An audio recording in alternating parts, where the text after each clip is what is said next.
Welcome to Truth and Nothing But, Episode 13. The United States owes $350,000 to every Black American. This episode includes EJ Plus. The link to the full video is in the description. Like and subscribe there. Peace. 250 years of slavery. Decades of Jim Crow, housing discrimination, and other forms of systemic racism. All of that has led to this: a shocking wealth gap between black and white households in the United States. An average gap of $850,000 that, some experts believe, can be solved by something long overdue: reparations to the descendants of enslaved black people. But how do we even determine who's eligible for reparations? And can the struggle for reparations in other parts of the world teach us anything about what needs to be done in the US?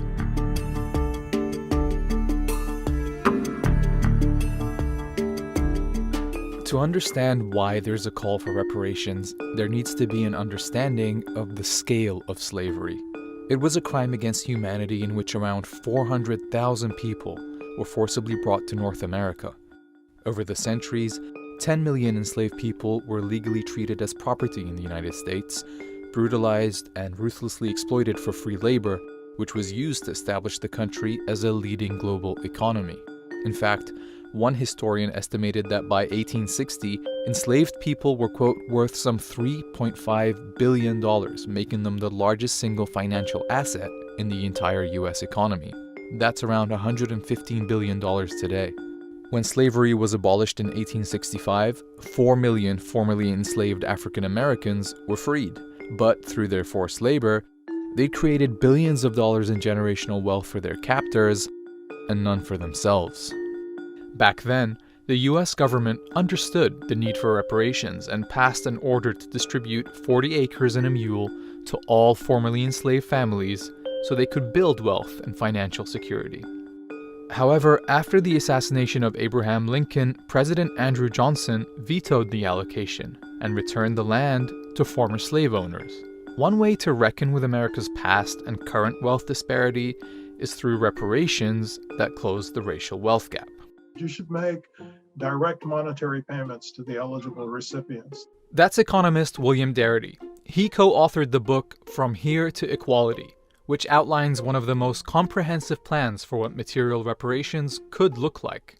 So we estimate that this would require an expenditure of approximately $350,000 per eligible recipient. You get a figure of approximately $14 trillion. Reparations for the crime of slavery and its legacy have long been a subject of national debate. I don't think reparations for something that happened 150 years ago for whom none of us currently living are responsible is a good idea. And I think they're using what academics would call the theory of distance, that something is too far in the past to have contemporary application. So it's easy to see why Congress has yet to pass H.R. 40, a bill that was proposed all the way back in 1989. It would set up a commission to study and consider a national apology and proposal for reparations for the institution of slavery and its subsequent racial and economic discrimination against African Americans. And while you cannot place a monetary value on slavery and its lasting effects, there's a precedent of reparations programs compensating victimized communities directly. Back in the US, the Civil Liberties Act of 1988 designated $20,000 payments to Japanese Americans who survived internment camps during World War II. The U.S. government has also made payments in instances where it was not the culpable party. Payments made to families that lost loved ones during the course of the 9/11 attacks, as well as payments that are being made to individuals who were held hostage in Iran at the end of the Carter presidency. Up to $4.4 million per hostage or their estates. In the case of slavery, the US government did promise reparations. It's just reneged on it. In fact, when the US finally issued an apology for slavery, it included the disclaimer, "Nothing in this resolution authorizes or supports any claim against the United States or serves as a settlement of any claim against the United States." nor did the US ever provide true reparations, a process consisting of three things: acknowledgement, redress, and closure for grievous injustices. It's vital that the federal government issue an apology, because that will create the justification for the redress plan that follows. That brings us to who would actually receive reparations. Those direct payments would go to the roughly 47 million Americans who identify as Black. But under Darity's plan, the requirements are a little more strict. First, Black Americans would have to have identified as Black, Negro, African American, or Afro-American for at least 12 years before any reparations plan goes into effect.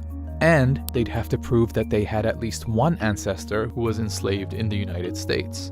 One way to do that is using the census. If your ancestor was present in the 1870 census and was old enough to have been alive in 1850 or 1860, but you can't find that person in the 1850 or 1860 census, that would suggest that they were probably enslaved. That's because before slavery was abolished with the 13th Amendment, enslaved people were not counted in the census. They're actually missing people from the 1850 and 1860 census, and their absence there is a potential indicator that they were probably enslaved. But while Darity's plan has received traction, it still faces opposition. The impression down here is that Caribbean people who live in the United States, Black people, would not be entitled to any reparation paid by the US government. But we are saying that's not right. We are saying that's divisive of the Black population in the United States. We are saying that Caribbean immigrants have been harmed by that system through racial profiling, discrimination. See, the Black population in the US is pretty diverse. Most Black people are foundational Black Americans, meaning they're American descendants of enslaved people. Others are immigrants or the children of immigrants who came to the United States from mostly African and Caribbean countries. Those individuals may have ancestors who were enslaved, but wouldn't be considered eligible recipients for reparations in the United States.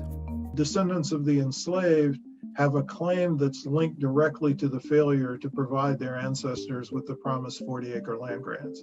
And that's uniquely a debt that is owed to the individuals who were enslaved and it was not met, and to their descendants.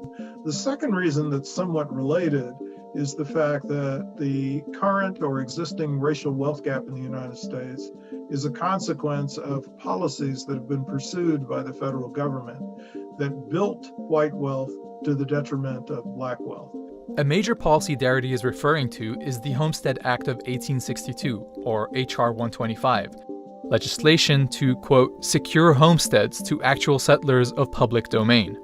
The policy incentivized citizens to move onto and settle land that had been violently stolen from indigenous nations.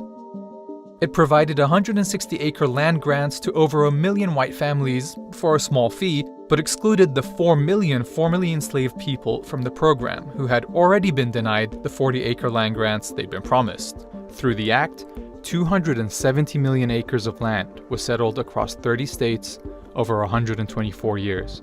Remember, owning land generates income, and passing land down to the next generation builds wealth. So the consequences of that decision are seen today.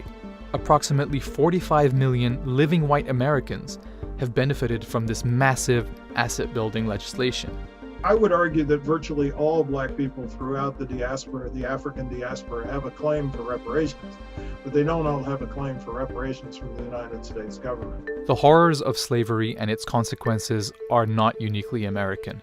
The transatlantic slave trade transported approximately 12.5 million enslaved Africans across the Americas. The overwhelming majority of enslaved Africans were shipped directly to Latin America and the Caribbean. Spain and Britain shipped around 1 million enslaved Africans just to Jamaica.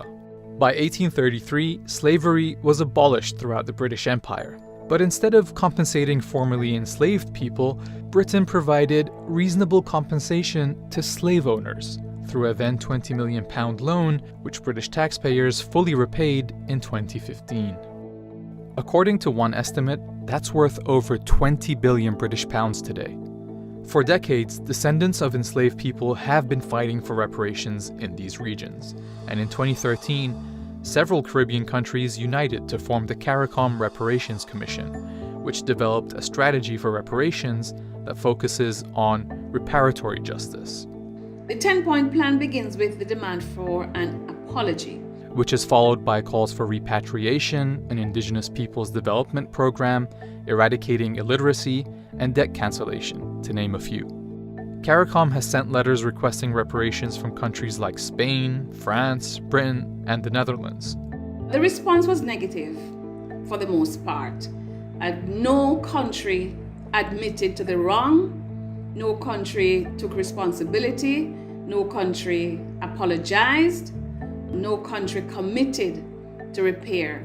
Today, we're still living with the legacies of colonialism and enslavement that have left Black populations across the globe at a disadvantage. There is definitely a case that can be made that there has been a global pattern of exploitation of people of African descent. We're here to demand what's owed to us from the United States government. And despite incremental progress and different approaches to reparations programs, people across the Americas continue to fight for redress.